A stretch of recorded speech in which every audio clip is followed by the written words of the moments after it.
I'm E.G. Marshall. Welcome to the sound of suspense. Welcome to the fear you can hear.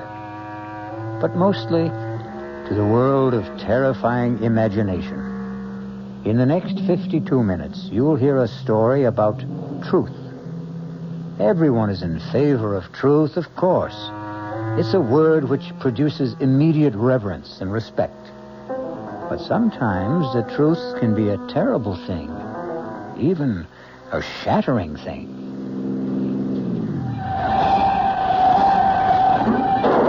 Oh, my God! Mark, you hit a woman! Oh, I told you not to drive so fast! I didn't see her. I didn't see her crossing the road. Is she alive? Oh, Mark, look at the way she's lying there. Lorna, Oh, she must be Mark. dead. Lorna, you mustn't tell anyone. Please, you mustn't tell anyone.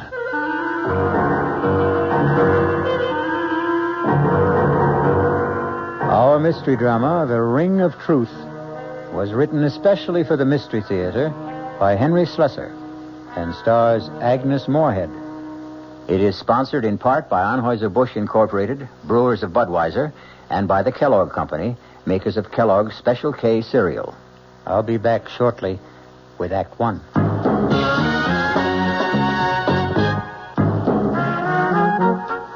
Some beer drinkers have funny ideas about beer.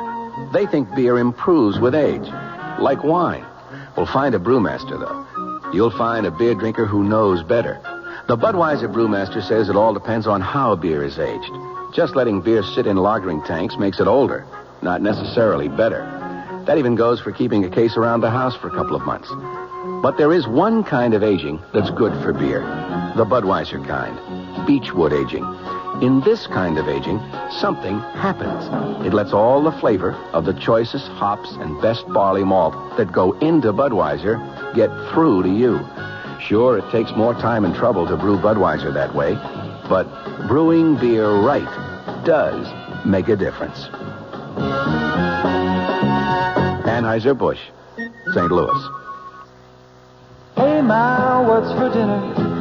ShopRite has a beautiful buy to help you serve dinner. Fine imported porcelain china. The beautifully crafted Lovelace pattern by Crown Victoria. An elegant white-on-white platinum-banded pattern to complement any table.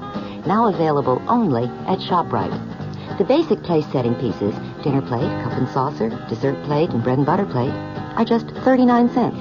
39 cents each with every $3 purchase. A different place-setting piece is featured each week at this special price. You'll want to collect all the magnificent completer pieces and matching ovenware available every week at low prices, too. Visit ShopRite and start your set of lovely porcelain china today. It's a beautiful buy. Hey, Ma, what's for dinner? ShopRite has the answer. Offer not available in Westchester, Ulster, Orange, Dutchess, and Columbia counties.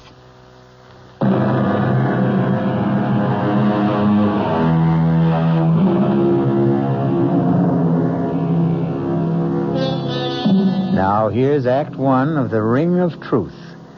The place, a charming college town in New England. The people you're about to meet, young Lorna Kittredge and the special man in her life, Mark Kramer. His driving speed, a comfortable 30 miles an hour.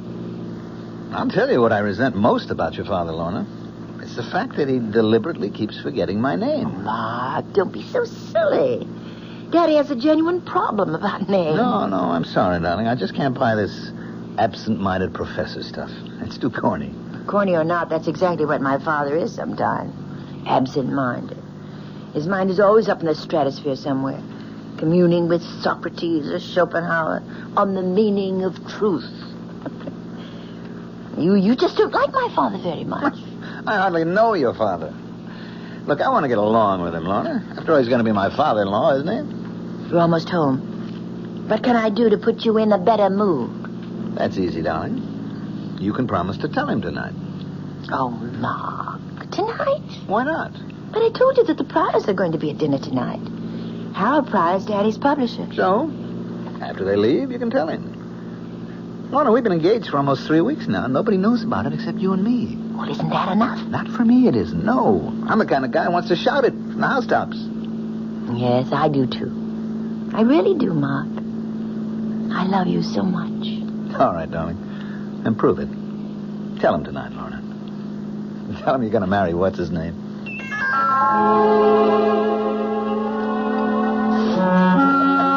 Oh, you think I'm right? You're quite right, Harold. What the book needs is a much sexier title. Well, of course, there isn't a word about sex in it, but what's the difference as long as it sells, huh? What's the latest book about? Why, truth, of course. Daddy's favorite subject. Should be everyone's favorite subject, in my opinion. You know, if you really want a suggestion for a new title, Professor, I think I have one. Do you, Max? Daddy, the name is Mark. Oh, yes, of course. I'm sorry, Mark. Well, go on. Let's hear your suggestion. Why not call it The Ring of Truth? Well, I think that's a very good name, but, of course, that's up to Professor Kittredge. It's not a bad title, Mark, but, well, it does imply a lack of sincerity, doesn't it? The ring of truth is only the surface appearance of it. What I'm examining in my book is the necessity for stark truth, for truth unafraid. Of course, there's a fairly good argument against stark truth sometimes, isn't there? I mean, there's still a necessity for a white lie now and then. You mean in the real estate business, perhaps? No, not just in my business, in everyone's. I mean, there are times when tact, courtesy, and general goodwill call for a shading of the truth. May I make a suggestion, everyone? Why don't we have our coffee in the living room? It's a good idea, darling. You know, George, I wonder... I'll give you a hand with the dishes, honey. Besides, I'd like a little conversation with you in the kitchen.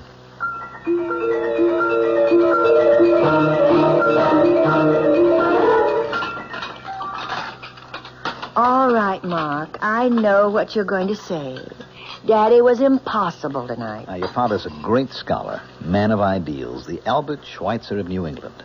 I'm only a poor schnook of a real estate man, but I'm perfectly willing to put up with him for your sake. Put up with him? Won't be easy. A crass, materialistic guy like me marrying into all that saintliness. What can I do? I'm crazy about his daughter. You idiot. Oh, Mark, my hands are wet. Will you tell him tonight? Yes, the minute everyone leaves. He's not going to be happy about it, you know that. He won't be happy about losing you. Well, he knew it had to happen someday. All right, then tell him that day has come. Tell him the truth. I always tell Daddy the truth. Daddy, can I come in? Yes, darling, of course. I didn't want to interrupt your reading. Oh, I can't really read this book. I don't understand the language. Have you seen it, by the way? Still another edition, German, of the 7 Secrets of Shakespeare. It's lovely.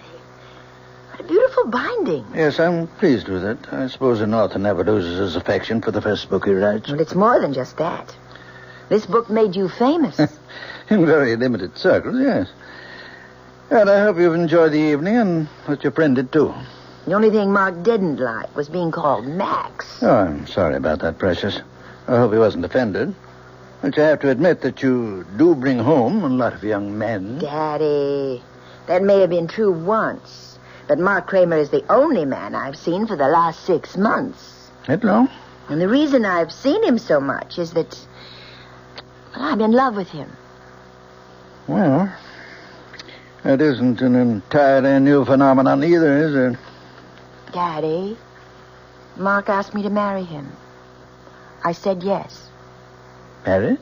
You know that word, don't you? It's English, not German. Yes, I know the word, but, well, it's just that I never supposed you'd want to marry now.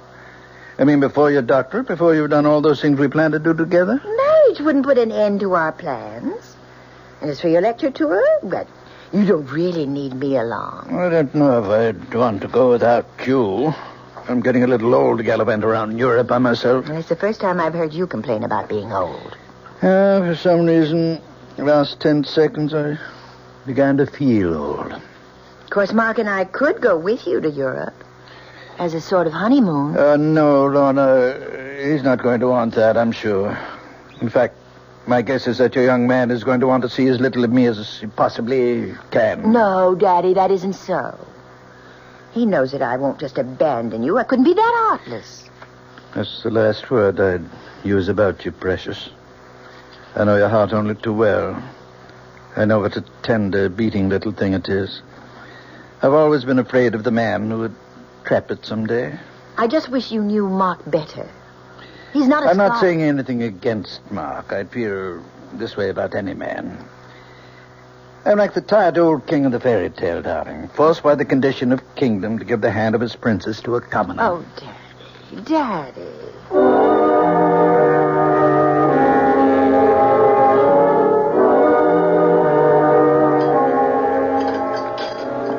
Mark, you're just being pig-headed. It won't even be 6 months. And by that time, I'll have my doctorate, and Daddy's lecture tour will be over. Oh, that's great. Just great. Waiter, where's the drink I ordered? Mark, I've never seen you have more than 2 martinis in my Oh, life. you're wrong, my love. I had one before you got here. The one coming up will be number 4. Mark, please, don't be so upset. I'm not breaking our engagement. I'm simply asking for a postponement. How long did he take to talk you into it, Lorna? Well, it was something I decided to do, Mark. All by myself. Because you realized how important it was? To get your Ph.D.? To make sure Daddy was taken care of on his lecture tour? But it is important to me. You know, you're a lucky girl to have a father like that. Now, you take my old man. Good old Charlie Kramer. Real estate. I don't think he ever heard of an ethic or an ideal in his life. Probably told a dozen lies a day, old Charlie. I guess that's why he turned out so badly. You're drinking too much. You always do when you're angry. Just another flaw in my character. Hardly noticeable in the general ruin of my personality. Please, Mark, I don't want you to be drunk to drive me home. Oh, don't worry. I won't even have that 4th drink. See what a nice guy I am? I want to make sure you get home to Daddy safe and sound.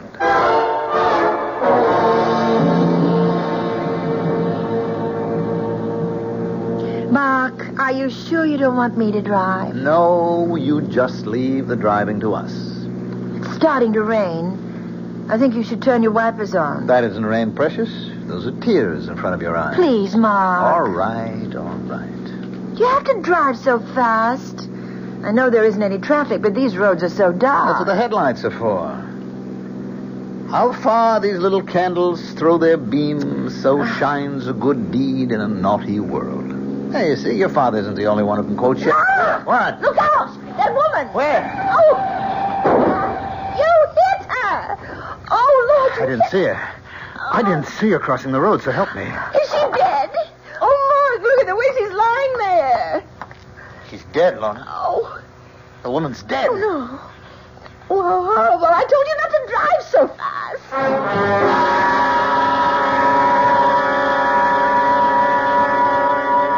Oh, Daddy, it was so awful. And it was my fault. My fault that Mark drank so much. He really doesn't like whiskey very much, but when I told him about what we decided about postponing the wedding... You mean what you decided, darling? It was your decision. He was driving so recklessly. He must have been going 60 miles an hour on that road. The speed limit there was only about 30. They haven't arrested him, have they? No. But the police were called, weren't they? Yes. They know Mark, of course. He's lived here all his life. Didn't they give Mark a sobriety test? No, nobody even suggested it. I mean, Mark didn't seem to be drunk at all. Not after it. And of course, he didn't say he'd been drinking. Didn't mention the speed he was traveling at. Well, they asked him. Mark said he was going 35, and the woman just stepped out in front of him. I see. He had to say it, Daddy.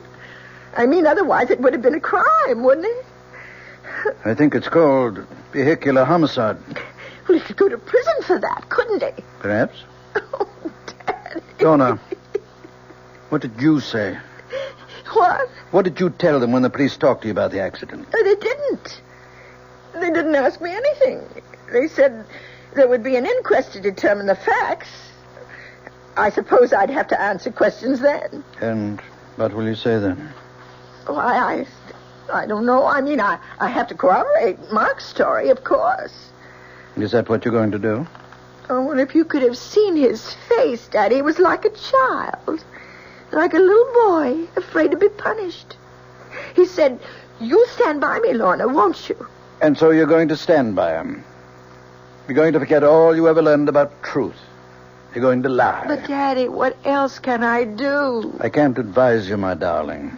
All I can do is remind you that you and I have always loved truth as much as we've loved each other. Are you going to change now?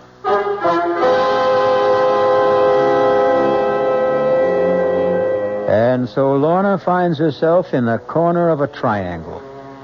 The man she loves on one side, the father she loves on the other.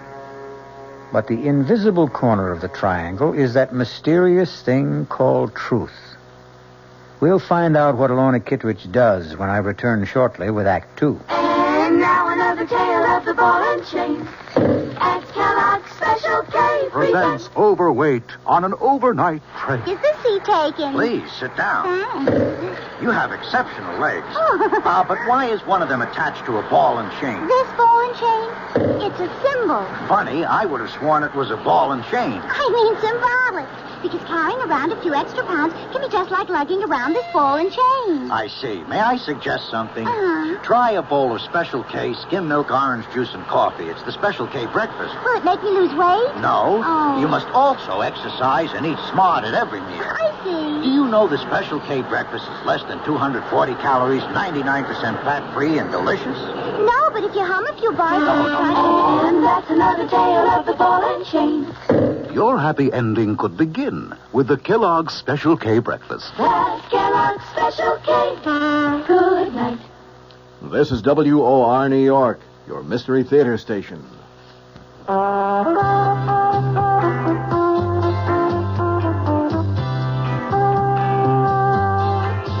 No matter what you're saving for, that's what Suburban Savings for Suburban. Suburban Savings offers you a regular savings account with flexibility.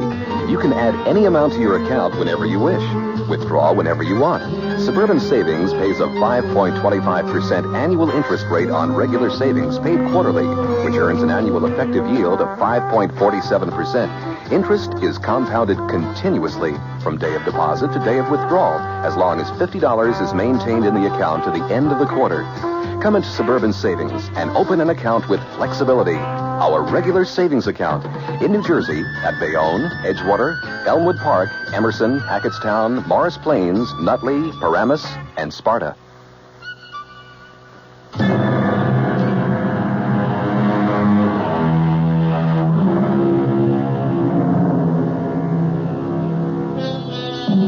Ye shall know the truth, and the truth will set you free. Will that familiar saying work in the case of Mark Kramer? It may all depend on the outcome of the next conversation you hear in the home of Professor John Kitteridge and his daughter. Lorna, may I come in? Yes, Daddy. All dressed already? Yes. I know I don't have to leave for the county courthouse for another hour, but I was too nervous to just lie in bed. Why don't you come downstairs and have some breakfast with me? No, I couldn't. I feel too sick. Oh, poor kitty. I haven't called you that since you were a little child. Or don't you remember me calling her that? No, not really. You see, before you were born, I wanted to name you Catherine. But your mother objected because she was certain you'd be nicknamed Kitty. Then you'd be Kitty Kitteridge. And she hated the sound of it. You've told me the story before. I know you're not in the mood for old family anecdotes. All I can think about is that inquest this morning. I'm so frightened. My skin feels like ice. Darling, you won't have to be frightened if you do what I said. It's only lying that makes us afraid. Please don't talk about it. I have to lie for Mark. I love him. I'm going to marry him. Do you think the others will lie? The bartender at that restaurant? What was the name of that again? Bruno's? Yes. He'll defend Mark. I'm sure he will. They don't like trouble. They had some license problem last year. They won't want to admit that they served Mark so many drinks that he was hardly able to walk. To say nothing of drive. Sure. So you're the only one who has to lie. Daddy, the woman is dead. Nothing will bring her back. Lies, truth, nothing. Who does it help if Mark goes to prison? Yes. You're right, precious. There's no profit in truth. None at all. Then you agree with me? No profit, Lorna. Only loss, maybe. But that's something you'll have to judge for yourself. You know my feeling about truth. You know what I've always taught you about it. Yes. Dare to be true. Nothing can need a lie. A fault which needs it most grows too thereby. You used to like that poem. Now you're quoting it with contempt. Oh, Daddy, why can't you understand? Why do you have to be so demanding? Let me forget truth just this once. Your mind is your own, Lorna. Well, I want to do what's right. Then do what you want to do. You're an adult now, independent of me. Lie if you want to. But don't look for my approval. And above all, don't ask for my blessing. Daddy!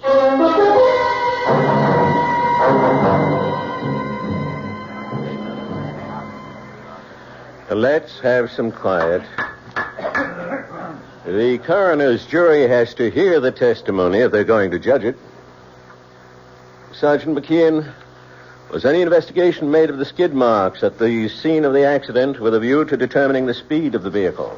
No, sir, there wasn't. The condition of the road and the rain we had that night, well, it was impossible to tell the difference between the skid marks and the tire treads. That's why no measurement was made. It's been stated that the driver of the vehicle, Mark Kramer, had left the establishment called Bruno's shortly before the accident. Since Bruno's is in the business of serving hard liquor, among other things, did the police give Mr. Kramer a sobriety test? No, sir, we didn't. You see, sir, we didn't know at the time where Mr. Kramer had been. All we knew was that Mrs. Moger was dead, and Mr. Kramer didn't appear like he'd been drinking. All right, Sergeant, you can step down. Thank you. The coroner's office calls Mr. Kramer to the stand, please. Mr. Kramer, this inquest isn't a trial. Our duty here is simply to determine the cause of death. But you must give your testimony under oath. Please raise your hand on the Bible. Yes, sir.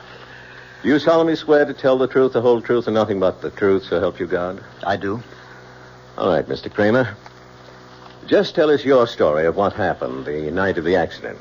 Well, Miss Kittredge and I left Bruno's about 9 that evening, about a half hour before the accident.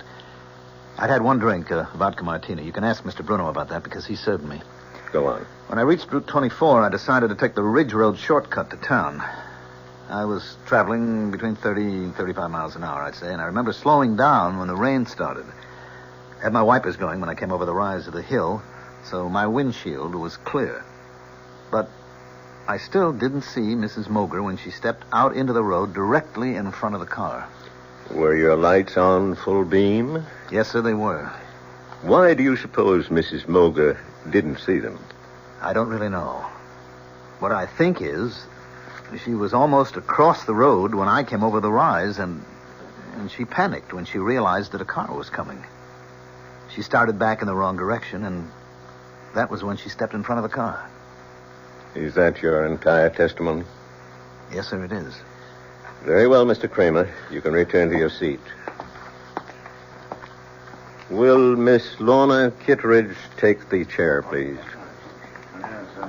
Place your hand on the Bible, Miss Kittredge. Yes. Do you solemnly swear to tell the truth, the whole truth, and nothing but the truth, so help you God? Yes, I do. Please speak up, Miss Kittredge. I do. Miss Kittredge, you were with Mr. Kramer on the night of the accident. Yes. You went with him to the place called Bruno's. Yes, I did. And did you have a drink that night? Yes, I had a martini. The same as Mr. Kramer? Yes.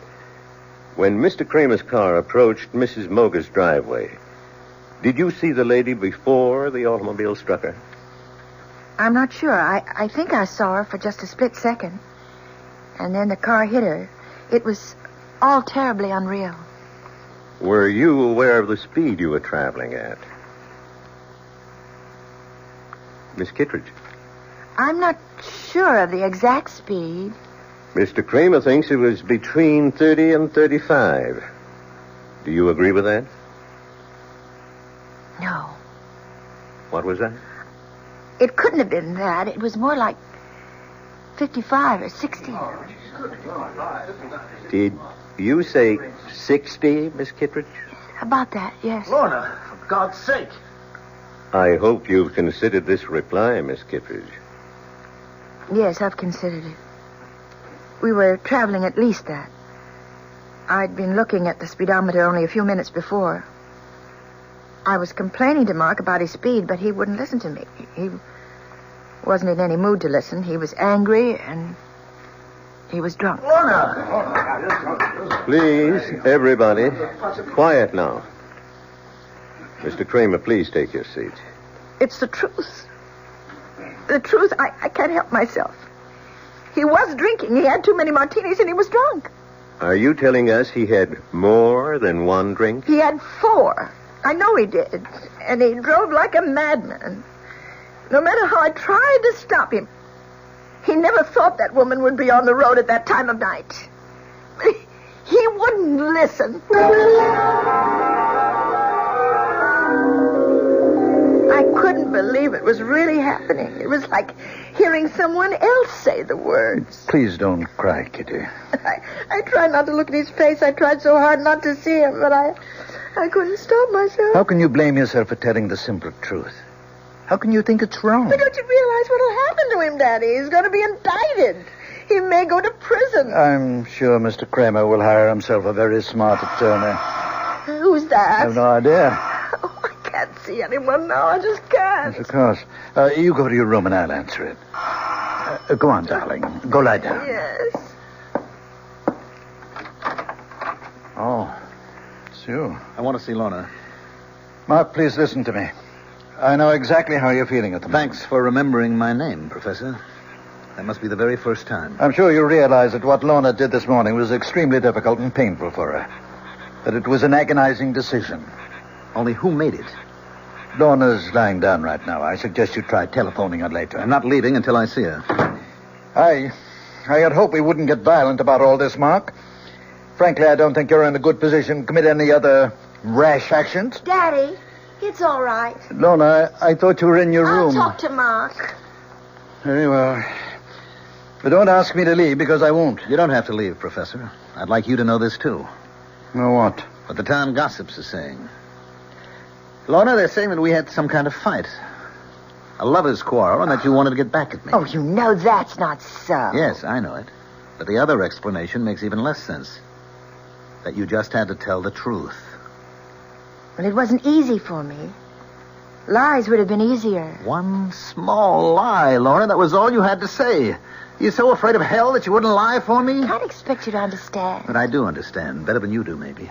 It was your father's idea. Now, just a moment, Kramer. Well, you remember my last name, too. I think I made more of an impression on you than you were willing to admit. There's no need to be nasty.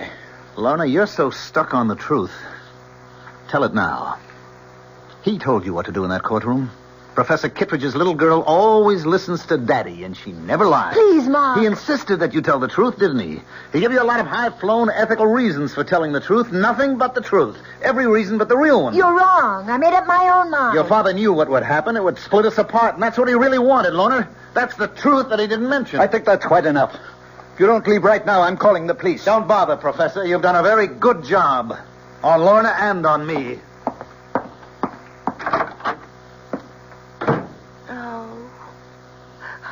Oh, Daddy. Daddy. Kitty, don't. It's going to be all right. How can it be? He hates me now.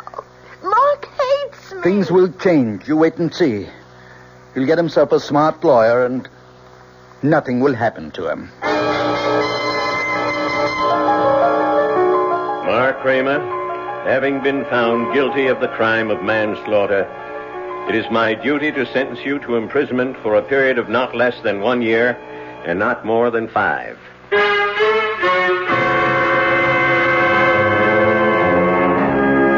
And so the truth has not set Mark Kramer free.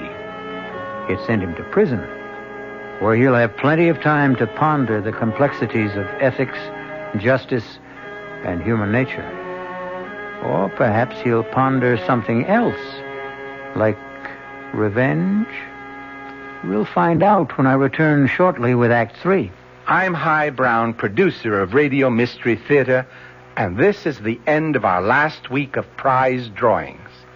Just send us your name and address tonight to be eligible for one of 50 prizes, 2 AM/FM stereophonos, 2 travel clock radios, and 46 anthologies of modern suspense. We've been most gratified by the program comments so far. So, if you have a chance to write, we hope you will. And let us know a bit about you, who you are, what you do, how old you are. But your name and address are enough. To Mystery Theater, Box 50, Radio City Station, New York, 10019. That's Box 50, Radio City Station, New York, 10019. Entries must be postmarked no later than tonight, the 26th. Offer good everywhere unless locally prohibited. This is WOR New York, your station for the Mystery Theater. An invitation. This is Peter Roberts. Join us Sunday morning, 8:15 to 10 here on WOR for Rambling with Roberts. 2 hours of music, specially selected for Sunday morning listening pleasure, along with, bits of weather information, news headlines, bits of trivia, such as the fact that a man from Onowa, Iowa, received a patent for what he called Eskimo pie, which was ice cream coated with chocolate. It all happened in 1922. It may not seem like very much in the way of history, but it does take place, these little bits of trivia and information, on Rambling with Roberts. So, of a Sunday morning, make a note. 8:15 to 10, right here at 710 on your dial, come Rambling with Roberts. You don't have to give us an RSVP. Just be on hand. Thank you.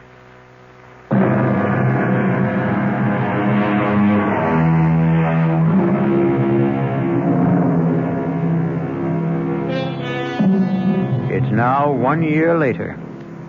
Sad to say, Mark Kramer is still wearing prison gray. As for Professor Kitteridge, he's had problems too. A bad case of the gout caused cancellation of his European lecture tour. Even more disappointing, his daughter Lorna lost interest in working on her thesis and abandoned the idea of obtaining her doctorate.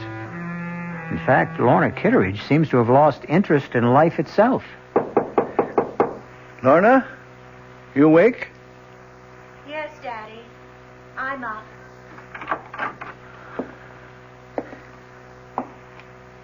Darling, it's almost noon. It's not like you to be in bed so late. I just didn't feel like getting up. Did you sleep badly again last night? Last night, the night before that. Oh, Lorna. If you don't see Dr. Isaacs voluntarily, I may have to drag you to his office. You know there's nothing wrong with me. What's all this paper for? All those little crumpled balls. Can't you guess? Oh, Lorna, no. You haven't been writing Mark again? I keep thinking that I might hit on exactly the right words. The magic formula that would make him answer one letter. Just one letter. You know that's not possible, darling. Face it, the man is filled with bitterness. He blames you for something he did to himself. Probably never reads any of the letters I send him. Probably sees my handwriting and tears them up immediately. It would be so much better if you forgot him, Lorna. Do you know that I even thought of sending him a disguise letter? Making it look like some important document that he would have to read? Isn't that ridiculous? What's ridiculous is the way you've tortured yourself over that man for so many months. Who's tortured who, Daddy? Which one of us is really guilty? Oh, Kitty, Kitty. Stop calling me that name. My name is Lorna. Can't you remember my name? Darling, you're just not yourself. Oh, is that why you can't remember me? Because I'm somebody else? Well, you may be right, Daddy. Every morning I look in the mirror and I can't recognize the woman I see. Lorna, you're just not giving yourself a chance to forget. You'd start getting out into the world, start meeting new people. You become a hermit. I thought you liked having me here, Daddy. I thought you couldn't live without my company. I honestly believe you need medical attention. If not from Dr. Isaacs, then from somebody else. You mean a psychiatrist, I suppose? No, darling, no. Just someone who can help you get over this distorted guilt that you feel. The only one who can do that is Mark. And he won't see me or write me or anything. Lorna. Oh, please go away. Please. I'm going to try to sleep. It's the only time I'm happy. When I'm asleep. All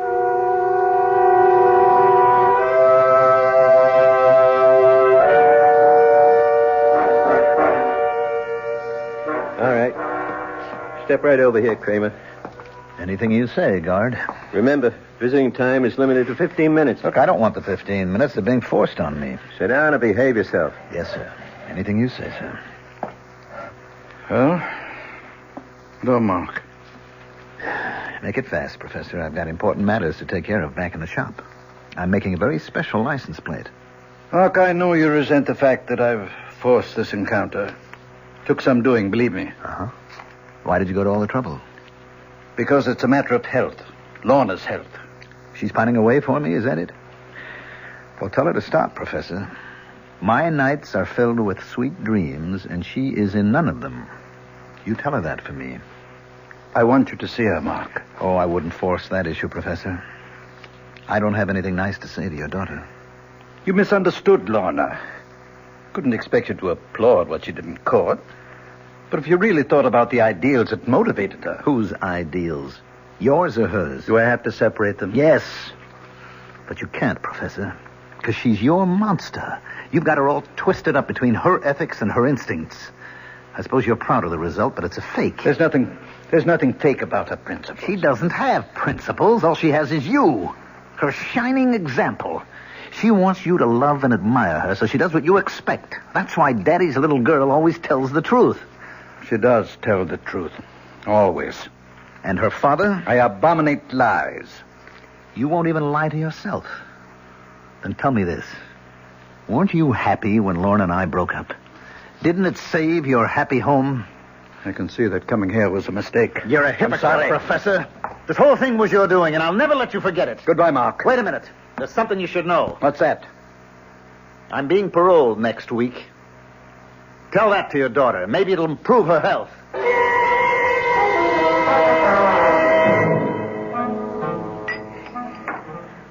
Of course I'm pleased, Harold. It's just that I'd much rather see a new book of mine published than a new edition of an old book. Well, you can't argue with success. People never seem to tire of the 7 Secrets of Shakespeare. I suppose I shouldn't complain. It does buy the groceries. Just cash the royalty checks and be happy. Now, tell me how Lorna's doing. Feeling any better? Oh, still a bit run down, I guess. Well, that's too bad. I suppose you know that young man, Kramer, that he's out of prison. For about 2 months now, I gather. He, hasn't been in touch with Lorna? No, and I don't think he will be. Funny thing is, he's been in touch with us. With you? What's that before? Well, actually, it seems he went to Merritt Bob's first. My first publishers? Yes, talked to everyone who would talk to him. Then he approached members of my own staff. He even tried to get an appointment with me, but I put him off. What do you suppose he wants? He's an embittered young man, you know. Well, I spoke to George Merritt. He didn't know about Lorna and this fella Kramer. He thought Kramer was an article writer looking for biographical material. George said that he seemed to know an awful lot about you already. I don't much like the idea of someone like that snooping into my life. Why do you suppose he's doing it? Hard to say. Rancor, I suppose. Hopes he can find something unpleasant in my past.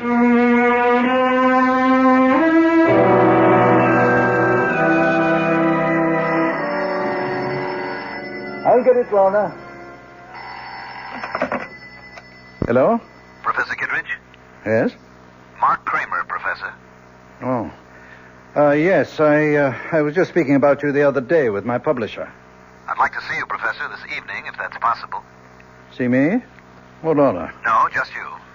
If Lorna wants to be there, that's her business. Something tells me she'd rather stay away. Can you give me some idea of why you want to see me? You might say it's a business matter. Who is it, Daddy? What time would be good for you, Professor? Make it about 9. I'll make it exactly 9. Daddy, you look so strange. Who was that on the phone? It was Mark Kramer, Lorna. Mark? He's asked me to see him at 9 tonight. I have no idea what he wants to say, but whatever it is, I'm sure it won't be anything pleasant. I'd rather not be here. I didn't think you would. Mark blames me for what happened in court, not you. He refuses to admit that it was your own love of truth. My love of truth? Daddy, you never understood me yourself. How could you explain me to someone else? I didn't love truth. I loved Mark. You did what you had to do. What your conscience told you to do. My conscience? Is that what I was satisfying? That small little voice inside me? It can be a loud voice, darling. A very compelling voice. But I still hear it. It's still talking to me. And you know what it's saying? You fool. You fool, you fool. Lorna. I think I'll go out now, Daddy. Right now.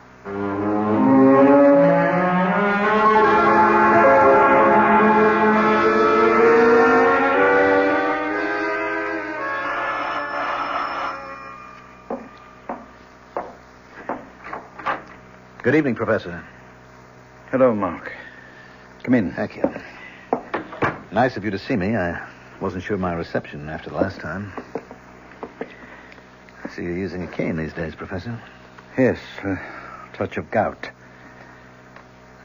Mark, I hope you weren't expecting to see Lorna. She's not here. No, I didn't expect to see her. Would you care to come to the point of this visit? Yes, Professor. I'll come to the point. I've come to see you about truth. Oh, must we, Mark? Really? I mean, these philosophical discussions are meat and drink to old campus fogies like me, but I'm rather tired of the subject right now, very tired of it. Frankly, I'm a little exhausted by it myself. I've just spent 2 months in search of it, and I didn't even know what I was looking for. You've been digging up things about me, haven't you? I hope you enjoyed yourself. No, I didn't. You see, I made the mistake of talking to your enemies. The publishers you dropped, the friends you no longer see, the scholars you had disputes with. What did you get out of that? Nothing.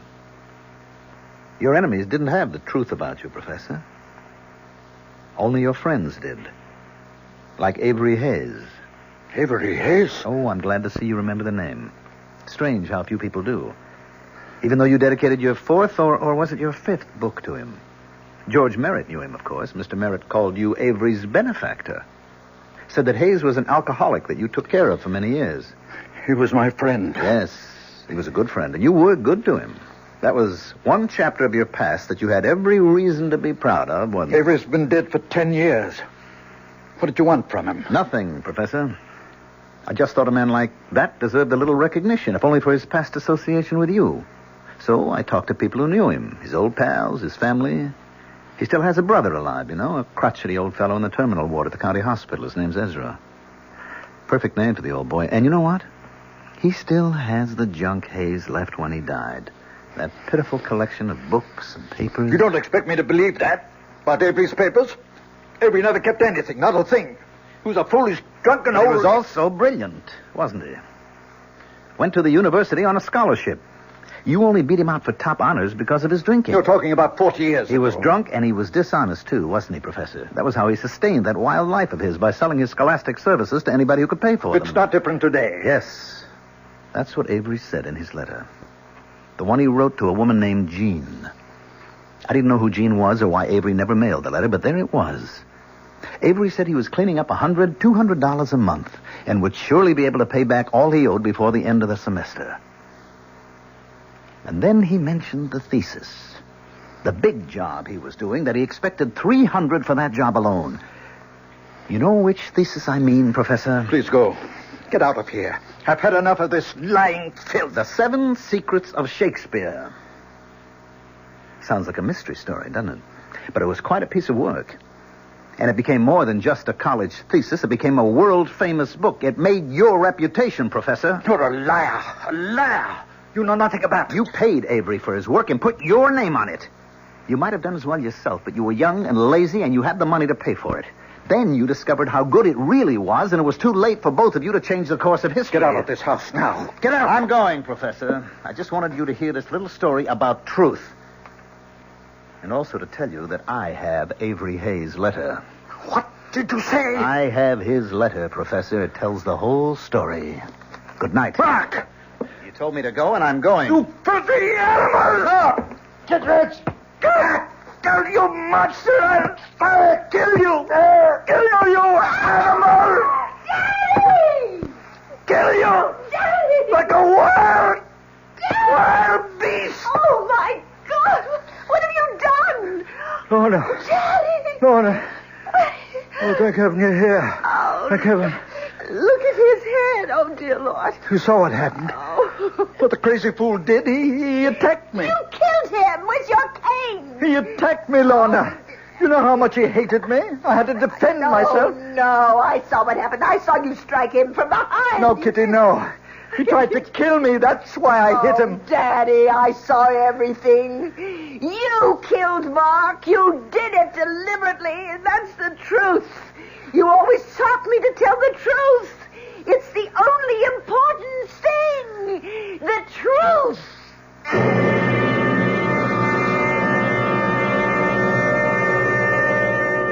Oliver Wendell Holmes, Jr. said, "All I mean by truth is the road I can't help traveling." Well, Professor Kitteridge traveled his road, and despite his good intentions, it turned out to be the road to hell. I'll be back shortly. Hello, this is Joe Franklin. Ladies and gentlemen and boys and girls, for the very latest in nostalgia, for the ultimate in remembering, please join with me on Saturday nights from 9:05 to 11 o'clock, where memories are truly happening right here over WOR Radio. It is my privilege to present radio's original Memory Lane program, but positively the original. And whether it's Al Jolson or Benny Goodman or Louis Armstrong or Eddie Cantor or Harry James or the Dorseys, Mario Lanza, Gene Krupa, the young Frank Sinatra, George M. Cohan, Bing Crosby, Bogart, Lombard, Cagney, and all those happy times of radio's comedy and drama and soap opera. We have it fascinatingly, and all the sounds are reproduced crystal clear Saturday nights from 9:05 till 11 over WOR Radio. Yours truly, Joe Franklin, hosting Memory Lane. Tune in.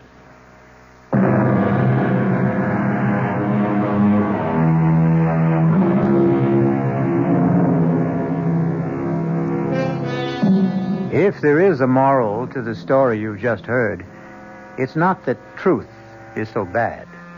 But Samuel Butler said, truth should not be absolutely lost sight of, but it should not be talked about. And we promise that's our last word on the subject. Our cast included Agnes Moorehead, Mandel Kramer, Sandus Ortega, Ian Martin, and Dan Arco. The entire production was under the direction of Hyman Brown. I swear to Sam Hill, Ethan, you deliver. After the 12th stroke of the hourglass clock's chime, there was no sound but the beat of the clock and my own heart. Everything else had stopped dead. My friend's mouth was frozen in the act of speaking. His hand poised over a chessman as though cast in bronze. Outside, like the old child's game, people had turned to statues. A car backing into a parking space was stopped in its tracks. For everyone else in the world, save only me and that damnable clock, time was standing still. This is E.G. Marshall inviting you to return to our Mystery Theater for another adventure in the macabre. Until next time, pleasant dreams.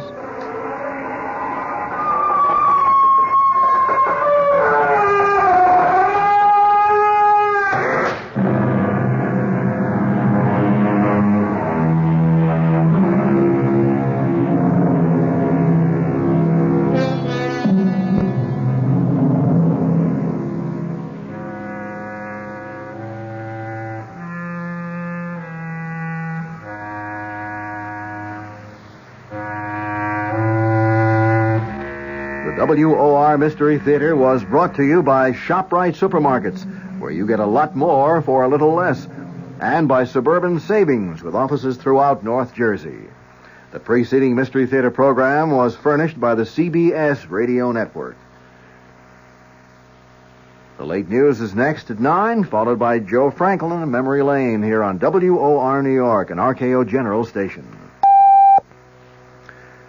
Good evening. News at 9 from the WOR newsroom. This is Bill Maher reporting. The fast-paced Secretary of State is in New York for the weekend. He'll be meeting tomorrow with UN Secretary General Kurt Waldheim to fill him in on the diplomatic goings-on that brought about a settlement between Israel and Egypt. Just what the Secretary's plans for today and this evening are, nobody's saying. One of the Secretary's favorite companions, Nancy McGinnis, lives in New York, but all aides will say about Kissinger's plans is he has personal business. President Nixon can be impeached for abuses of political power, even though he may not have violated criminal law. This, according to a study just released by the New York Bar Association. The U.S. Constitution says the president can be impeached for, quote, high crimes and misdemeanors. According to the Bar Association's report, this phrase comes from English law and refers to acts which undermine the integrity of the government, as well as purely criminal acts. Among those activities designated by the report as impeachable were corruption or flagrant abuse of power, acts which undermine the public trust, and acts performed by presidential appointees that constitute high crimes and misdemeanors if unchecked by the president. The upcoming trial of two former cabinet members has prompted the Senate Watergate Committee to postpone its public hearing scheduled to begin Tuesday. Committee Chairman Sam Ervin says the panel is putting off the hearings to avoid possibly prejudicing the trial of former Attorney General John Mitchell and former Commerce Secretary Maurice Stans. No new date for the hearing has been set. A spokesman for the Capitol Hill leadership has said the Democrats in Congress will cooperate with President Nixon in meeting the energy crisis. But, said California Democrat John McFaul, the White House must reciprocate. McFaul spoke on national radio in response to President Nixon's energy address last week.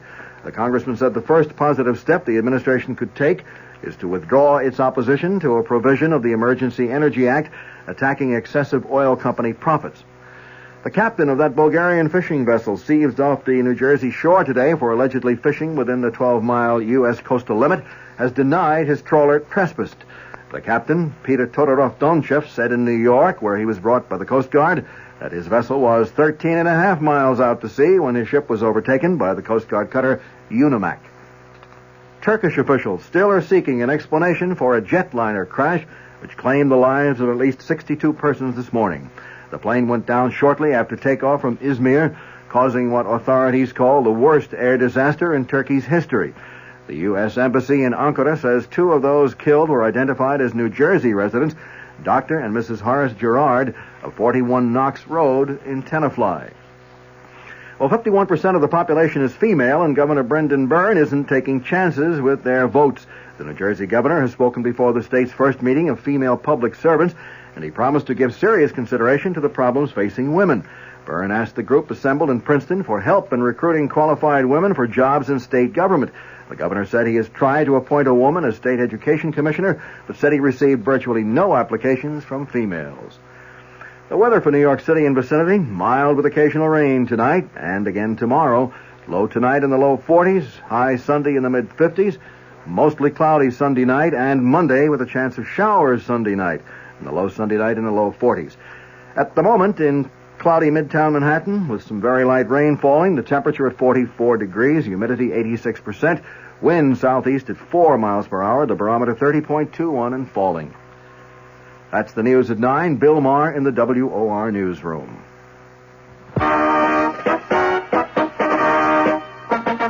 Your AMC dealers got the all-new mid-size car that economizes on everything but comfort. That car, the roomy 74 Matador.